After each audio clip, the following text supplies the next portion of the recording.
Welcome to Eventful Endeavors, secrets to crafting the perfect celebration. If you're planning an event and looking for useful tips from industry experts, you're in the right place. So get ready to take some notes and we'll dive right in. This is Eventful Endeavors.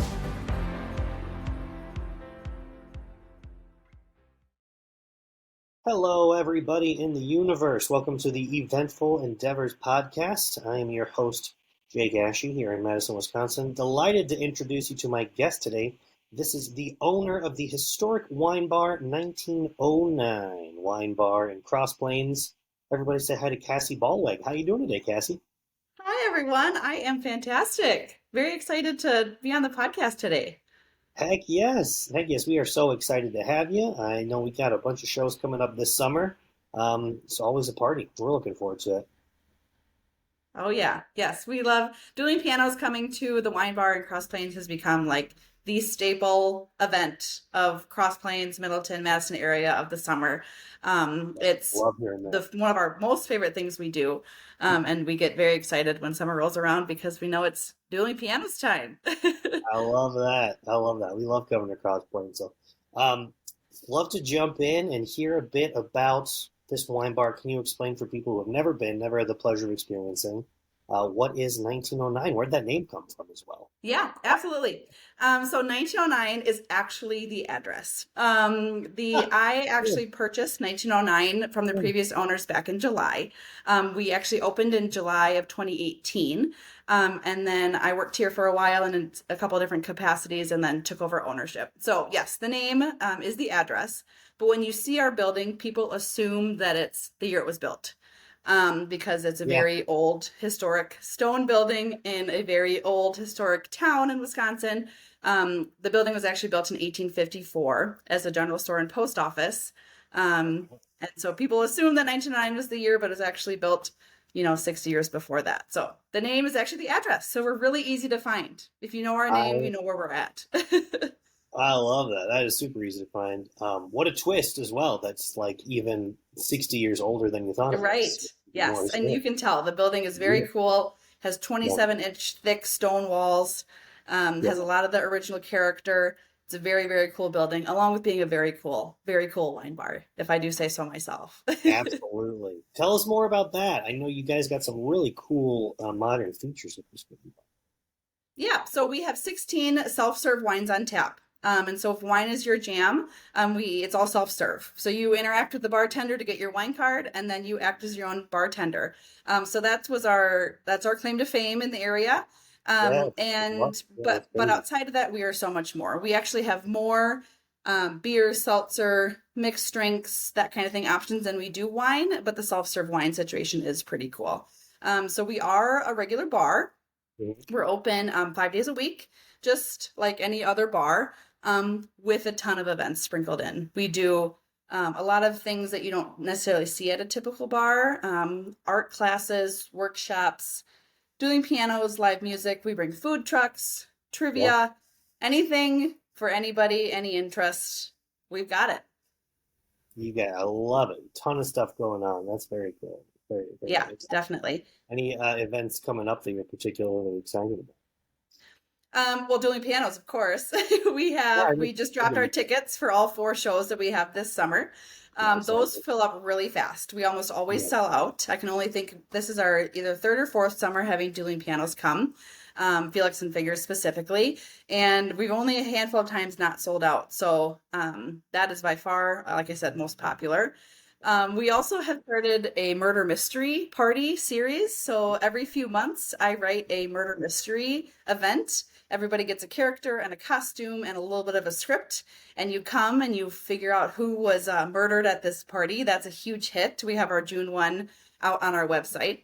And then we also have a class and creation series that we are really excited about, where you come and for about a half hour you learn a skill or you learn about something.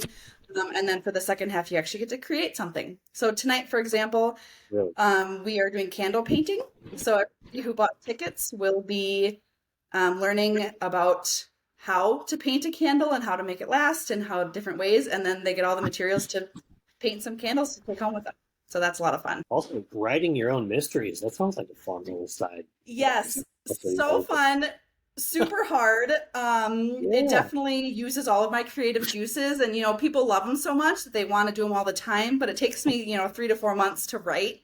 Jeez, yeah, The that's good. they're 3-hour events. It takes me a long time to write those, but I mean that's why I got into this business. I mean, we're a bar, but we're also an Yeah. event center, and that's the kind of stuff I enjoy doing. And so getting to use my brain in that way is a lot of fun.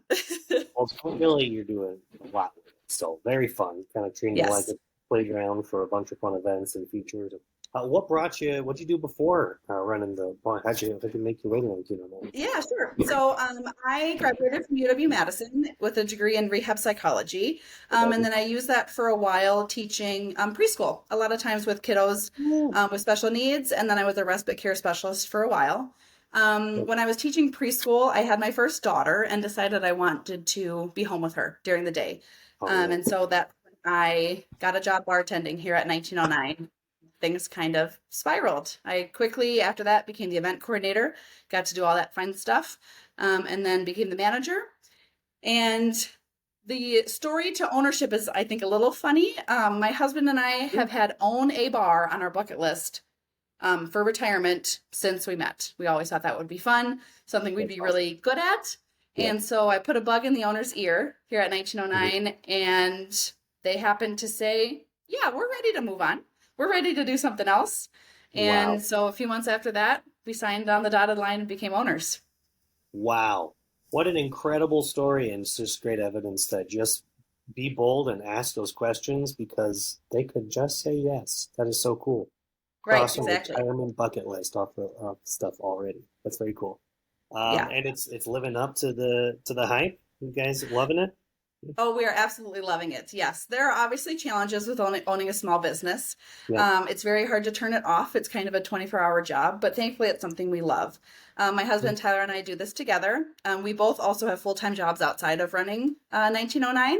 So Oh, we're very wow. thankful. We have a full staff of bartenders so that we get to focus on the behind-the-scenes creative business side of things. And then we have amazing staff who will be the ones actually pouring your drinks and handing you your wine card. So we're very fortunate that we're able to do everything that we do. That's fantastic. Yeah, great staff, supportive staff. Love that. You got so much from the and yeah, you guys got to come by, get that wine card, and try that self-serve wine. That's the way of the future. Has that Yes, rollout been yeah. has that rollout been pretty good? How long have you guys had that feature? That was the business model from the beginning. From day one, we had the self-serve wine machine. So we have two machines, 8 Mm-hmm. bottles of wine in each machine. We'd like to expand one day, but for right now, this is really serving us well. So Yeah. it's becoming very popular in the area. These machines are kind of popping up, and it's just such a easy way for people to try different things, or maybe try something they haven't tried, or if they know they really like something, they know that we'll always have it in the machine. So it's a Yeah. really fun way to get your wine. It is. You've completely eliminated the fear of mispronunciation of strange regions. Exactly. Yes. So Yeah. I'm And sure the we good pride people ourselves are on not great. being a snooty wine bar. We don't care what Yeah. you drink out of. We don't care what you drink. We don't care what you don't like. It's a very relaxed place to come and try something new. Fantastic, fantastic. And you guys do host events, private events, and weddings as well. Yes, yes. Our main event that we do are baby and bridal showers. We do a baby or bridal Mm. shower every Saturday and Sunday from April 1st to October 31st, with a few sprinkled Oh, in yeah, during the winter. This is Wisconsin. After all, the yeah. winters tend to, people tend to stay home, and people really don't get married in the winter as much here in Wisconsin. So that's our big market is showers. Mhm. And we've really entered in the last probably 12 months the wedding world. We have a smaller venue, Yep. but we've noticed something that has come, maybe a positive thing that has come from COVID, is more intimate style weddings. So that's definitely something we're seeing more of, people either getting married later in life or just really wanting their closest people here with them. Our venue can hold 75 people, up to 150 if our patio is tented. So we can host, I know, larger groups, but that, 80-person wedding range, that's really our niche. That's where Wow. we've got it down. So We're doing a ton of those too. I've also noticed that same trends, kind of more intimacy, but then you kind of can invest even more in the guest experiences. But that 75 number, 80, that's actually what I had my wedding. It was 80 people, and I vouch for that group of people with such a great, level of intimacy with kind of all your guests, and I wish we'd done it with you guys. I'd kill it to have guests also get to use the self-serve wine. It's a cool story. Right. Yeah. That's fantastic. Oh, that's great. Well, so you're seeing some smaller groups. You're 12 months in. You're catering to kind of 75 to 150 person weddings. Any particularly fun things you've seen from some of your guests? Some new ideas for doing? Yeah, one thing we've seen a lot, especially for our venue. So we don't do any food. So all food is catered in for events. We allow any outside food. Even when you're just coming to drink your wine, you can bring food with you. So we've seen a lot of food trucks. That has become kind of the thing. Sit-down dinners, we've noticed, at least in our niche, is kind of a thing of the past. People like to grab food and dance and drink and mingle kind of as the night goes on. So that's the biggest trend we've seen is one or two food trucks. They'll park right outside our venue and people can go grab food as they'd like, which I think is so cool and so relaxed and very fitting of our laid-back venue. Yeah, that's fantastic. Wine bar and food truck combo, very potent, very powerful. And I've been hearing that from others as well, is more of they like that mingling vibe, the kind of mobility, but having it be just in tone, kind of feel more casual. Yes. Invest in the connections and experiences of the guests. So I've been hearing that also as well. It's really exciting. I've personally loved that vibe when I'm playing. Me too.